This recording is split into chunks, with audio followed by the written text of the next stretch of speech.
ఆ కబరీబంధము కాని దర్శనమైందా అమ్మవారిది, ఉత్తర క్షణంలో అజ్ఞానపు చీకట్లు నశించిపోతాయి. కబరీబంధ దర్శనమైందా, భర్తకి ఎంత గండకాలం ఉన్నా సరే బయటకు వచ్చేస్తాడు.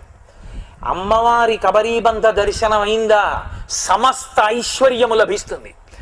అంత గొప్ప కేశపాశం అమ్మవారిది. లోకంలో ఏ స్త్రీ కేశపాశం వంక పురుషుడు చూడకూడదు, కేశపాశాన్ని చూసి అభినందించకూడదు. ఆవిడ జుట్టు ఎలా ఉంటే నీకెందుకు? అసలు ఆడదాని కేశపాశం మీదకి పురుషుడి యొక్క దృష్టి వెళ్ళరాదు, మహాపాపహేతువు.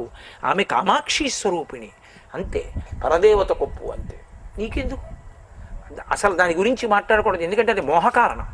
అస్సలు దాని గురించి ఎప్పుడైనా చూస్తే ఓ నా తల్లి కామాక్షి కొప్పు అనాలంతే తప్ప ఇంకొక భావనతో అసలు ఆ కొప్పు వంక చూడకూడదని చెప్పి